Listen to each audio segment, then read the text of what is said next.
dilantik oleh Allah menjadi kekasih-kekasihnya, dipilih oleh Allah Subhanahu wa taala untuk menjadi orang yang hampir dan dicinta oleh Allah Subhanahu wa taala. Oleh sebab itu Nabi bersabda, "Innallaha idza habba 'abdan", kalau Allah itu suka kepada seorang hamba akan dipersenangkan kepada kebaikan. Innallaha idza habba minal 'abdi hubbiba ilaihil ma'ruf.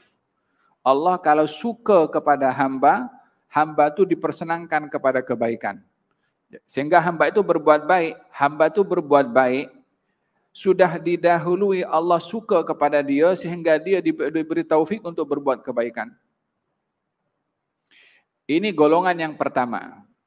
Orang yang didahului oleh Allah dengan cinta dan kasih sayangnya. Yang kedua adalah orang yang berusaha untuk meraih cinta Allah. Qul in kuntum tuhibbunallaha fattabi'uni yuhibbukumullah. Katakan wahai Rasulullah Muhammad, kalau kamu betul ingin dapat cinta Allah, maka engkau ikut aku, yakni Rasulullah, maka Allah akan cinta kepada engkau. Ini kedudukan orang yang ingin meraih cinta daripada Allah Subhanahu wa taala. Yang pertama, didahului oleh Allah dengan cinta terlebih dahulu. Beza antara orang itu diberi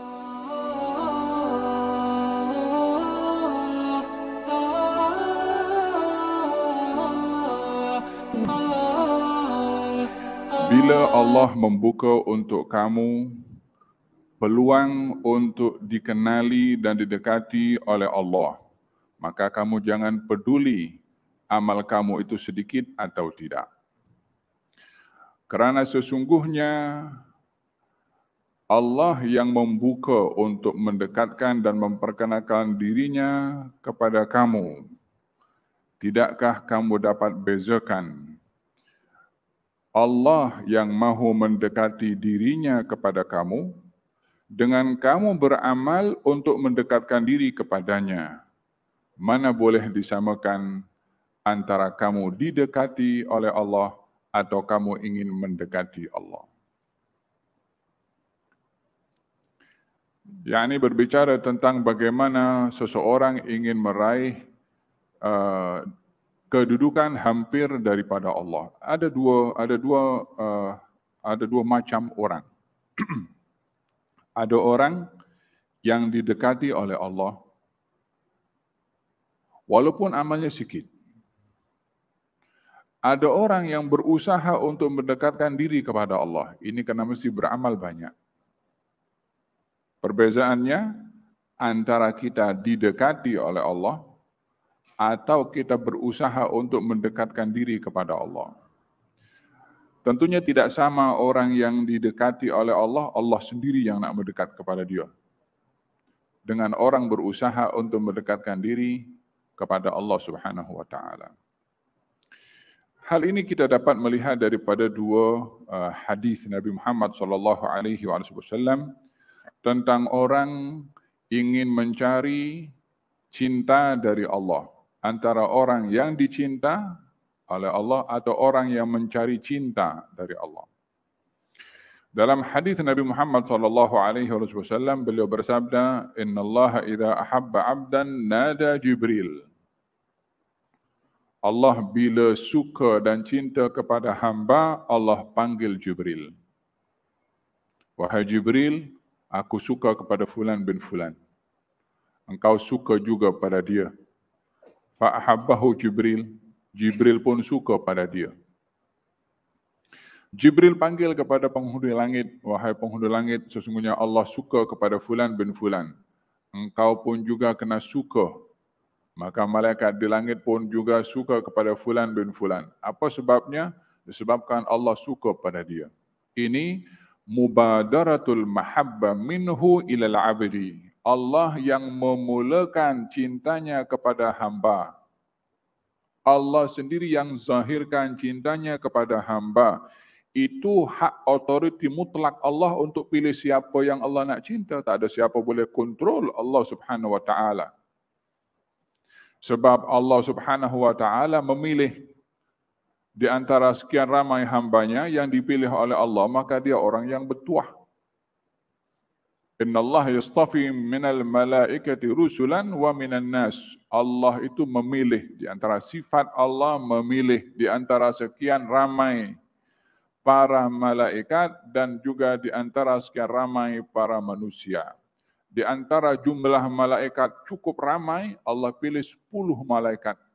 Tak ada siapa yang pengaruhi Allah untuk pilih Jibril sebagai pemegang amanah wahyu. Tak ada siapa yang pengaruhi Allah untuk memilih Israfil untuk memegang sangkakala atau malaikat maut sebagai pencabut nyawa. Tak ada siapa pengaruhi Allah untuk lantik fulan daripada malaikat untuk menjadi malaikat yang bertugas dengan tugasan tertentu. Allah tidak dipengaruhi oleh sesiapa pun. Dia Tuhan.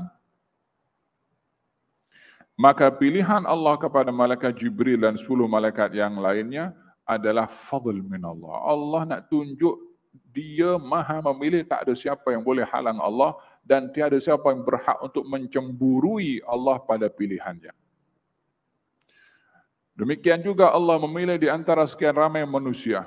Daripada sekian ramai manusia yang dipilih adalah para anbiya dan para rasul. Tak semua para nabi dan juga para rasul adalah melantik dirinya untuk dipilih menjadi nabi dan rasul. Tak ada. Oleh sebab itu, kedudukan kenabian ini bukan kedudukan yang boleh dicari oleh orang yang dilantik oleh Allah jadi nabi karena dia beramal baik lalu dilantik oleh Allah menjadi nabi. Tak ada. Itu pilihan mutlak langsung Allah Subhanahu wa taala nak pilih sesiapa. Anak adik-beradik Nabi Yakub ada 12 orang. Anak-anak Nabi Yakub ada 12 orang. Yang dipilih adalah yang nomor 2 daripada yang bawah. Nabi Yusuf. Kenapa bukan dipilih Benyamin? Kenapa bukan dipilih anak sulungnya? Siapa boleh kontrol Allah Subhanahu wa taala pada pilihannya? Fa'alul lima yurid. Allah itu maha berbuat kepada apa yang dia kehendaki. Tak ada siapa boleh pengaruhi Allah Subhanahu wa taala. Dan dalam hal ini sifat Allah itu memilih baik di antara sekian ramai para malaikat, Allah juga pilih di antara sekian ramai manusia untuk dilantik menjadi nabi dan juga rasul. Ada juga yang dilantik oleh Allah menjadi kekasih-kekasihnya, dipilih oleh Allah Subhanahu wa taala untuk menjadi orang yang hampir dan dicinta oleh Allah Subhanahu wa taala. Oleh sebab itu Nabi bersabda, "Innallaha idza habba 'abdan", kalau Allah itu suka kepada seorang hamba akan dipersenangkan kepada kebaikan. "Innallaha idza habba minal 'abdi hubbiba ilaihil ma'ruf". Allah kalau suka kepada hamba, hamba itu dipersenangkan kepada kebaikan. Sehingga hamba itu berbuat baik, sudah didahului Allah suka kepada dia sehingga dia diberi taufik untuk berbuat kebaikan. Ini golongan yang pertama. Orang yang didahului oleh Allah dengan cinta dan kasih sayangnya. Yang kedua adalah orang yang berusaha untuk meraih cinta Allah. Qul in kuntum tuhibbunallaha fattabi'uni yuhibbukumullah. Katakan wahai Rasulullah Muhammad, kalau kamu betul ingin dapat cinta Allah, maka engkau ikut aku, yakni Rasulullah, maka Allah akan cinta kepada engkau. Ini kedudukan orang yang ingin meraih cinta daripada Allah Subhanahu wa taala. Yang pertama, didahului oleh Allah dengan cinta terlebih dahulu. Beza antara orang itu diberi dengan orang itu berusaha untuk mendapat.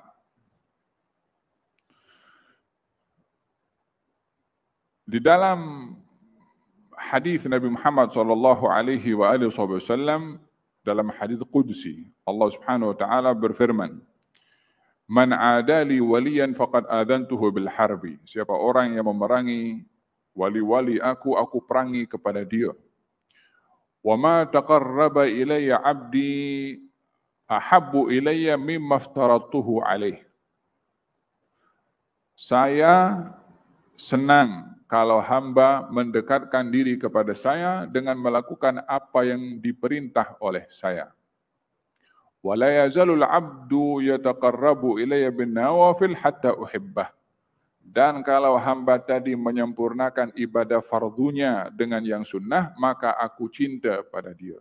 Ini cinta diberi setelah amal. Yang pertama tadi adalah cinta diberi sebelum apa-apa, langsung diberikan oleh Allah Subhanahu wa taala kepada hamba tersebut.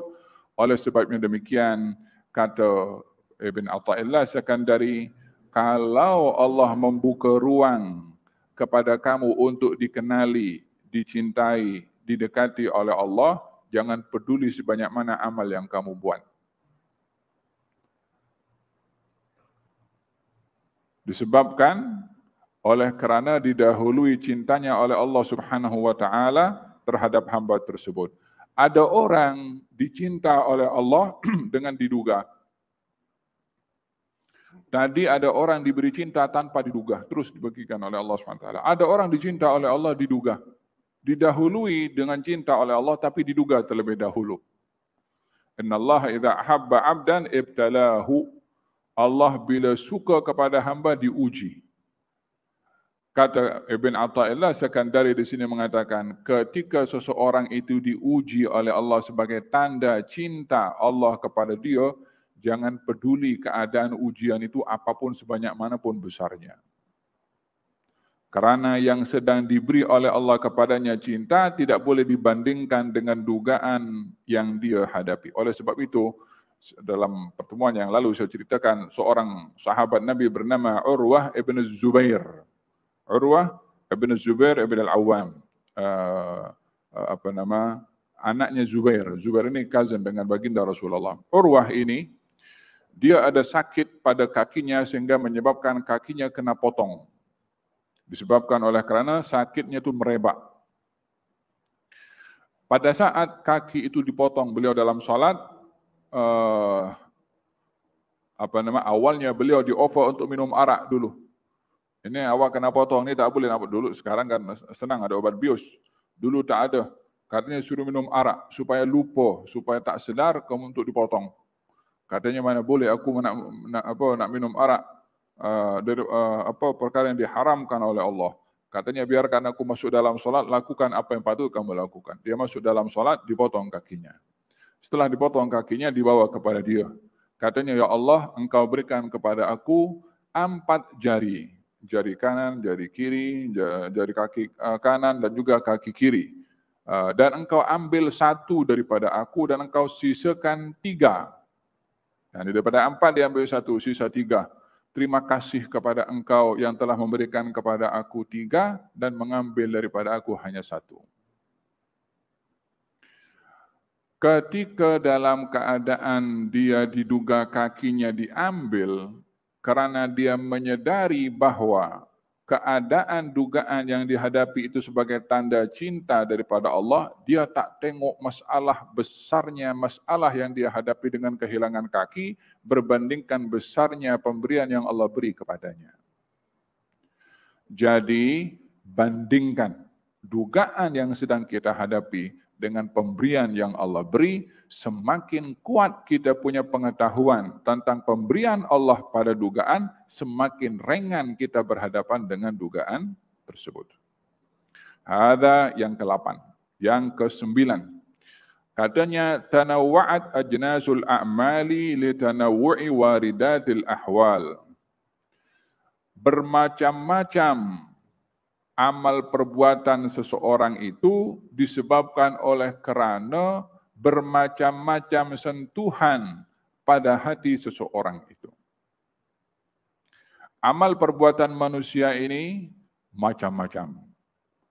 Kepelbagaian macam-macam amal bergantung kepelbagaian sentuhan hati yang menyuruh anggota badan untuk beramal. Kita dalam hadis dinyatakan dalam tubuh badan ada seketul daging. Kalau baik, baiklah amalnya. Kalau rosak, rosaklah amalnya. Amal tubuh badan bergantung dengan apa? Dengan hati. Hati ini bergantung apa yang masuk di dalam sini. Di situ akan diterjemahkan dengan amal. Baik dalam hal yang baik atau yang tidak baik. Seseorang yang hatinya tersentuh dengan qiyamul lail, maka dia akan lebih seronok qiyamul lail berbandingkan kepada amal ibadah yang lain. Sebab yang tersentuh hatinya dengan qiyamul lail. Ada orang yang hatinya kesentuh suka untuk bersedekah, maka dia lebih prefer bersedekah berbandingkan dengan qiyamul lail atau yang lainnya, tanpa menafikan fadilah qiyamul lail, tapi sentuhan dalam hati kepada sedekah.